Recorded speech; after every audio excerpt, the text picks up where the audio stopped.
Because what we did was everybody that was in the crew, we incorporated all our rackets into that crew, and everybody had their own shit. So we also, you know, I mean, if you want to look at, there was extortion, you know, shakedowns. You know, we'd have like this deal where we'd find out about, say, a nightclub, right, that wasn't paying anyone. I'd go in there, and over a period of like a month, 2 months, I really get tight with the owner, where the owner would know who I am, you know, who I was. Then at the right point, we'd send Henry in and another friend of mine, and they would just go in there and terrorize the place. I mean, they'd terrorize it. They'd put a gun in the owner's mouth and just say, this is what you gotta pay us a week. But you know, you ain't turning into nobody, blah, blah, blah, blah, blah. So he would come to me, the owner, and say, Dominic, I got a serious problem with these maniacs. They came in there, they put a pistol in my mouth. They told me I gotta pay them like $3,000 a week and blah, blah, blah, blah. And I said, oh, let me find out who these guys are. Let me see if I can straighten it out. 2 weeks will go by. I go back and say, you know you're messing with here? These guys are part of the male crew. You know, they go, fuck, I don't need this fucking aggravation. I said, don't worry about it. I straightened it all out. He says, you mean I don't gotta pay? You don't have to pay the $3,000 a week. But I had to go all the way to the top with this thing. I had to go to the old man, which my call Gambino at the time. He was still alive. I said, I had to go all the way to the top. I said, out of respect, you know, you got to Trocolo something every week. How much? And you know, that I said, $1,000. You know, beats the hell out of you getting your brains blown out over $3,000. Oh, thank you. Kissing your hand. I mean, the guy was the happiest motherfucker in the world. And we just shook him down without him even knowing it. You know. So we made a lot of money, you know, doing that kind of shit.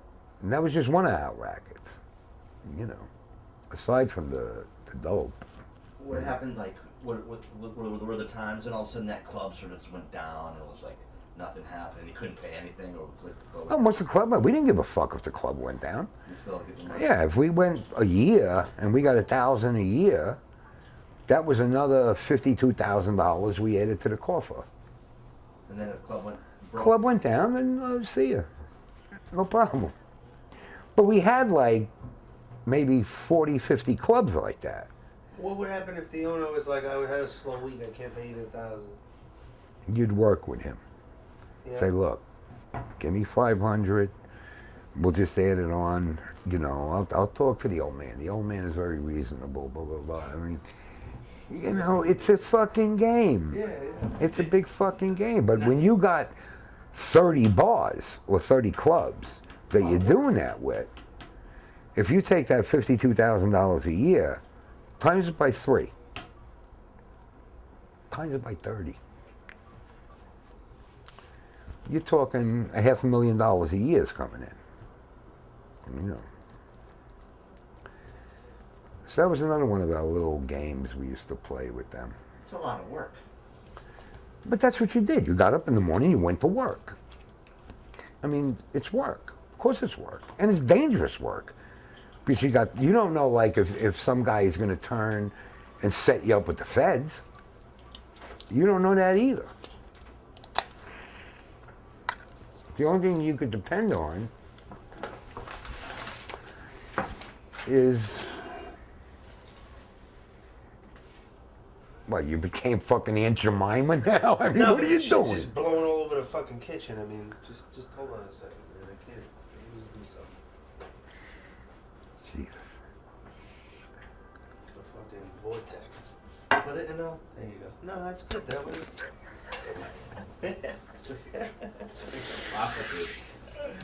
But anyway, you know, you never knew if anyone was going to go to the feds with this or not. You know, But you always had, you had the fear factor. That's what worked. Did anyone go to the police? No, not over that. Uh-uh. But that was basically the run we had with Hole in the Wall.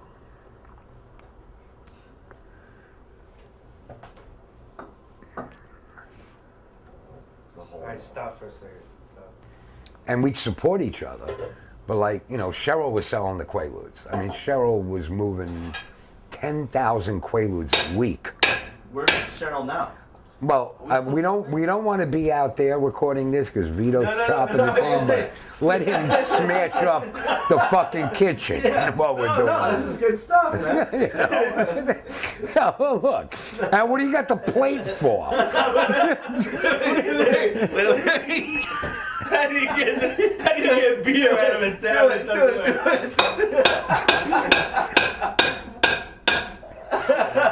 This is our interview. No, but now you. Yeah, but this is the way we should do it because this is what happens every day in this fucking loony bin. Did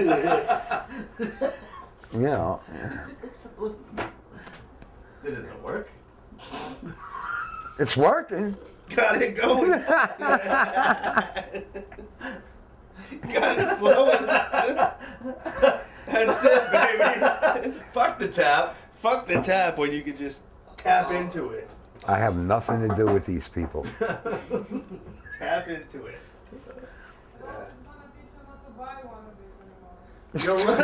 You're right, honey. I'm gonna turn it into something though. Okay. Though Cheryl's still around, or is she? Cheryl is still around, but I don't think I used her name, did I? Yeah, you You did. said Cheryl. I did? Well, we We can bleep it out. because she's married now. She lives on Long Island. Her husband knows nothing.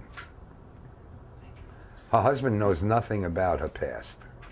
Well, then they don't know who she is. Let me ask you this: is Cheryl the one that, or can you talk about that time you did that thing where she set it up and then you went to get the suitcase and you had to escape from the place?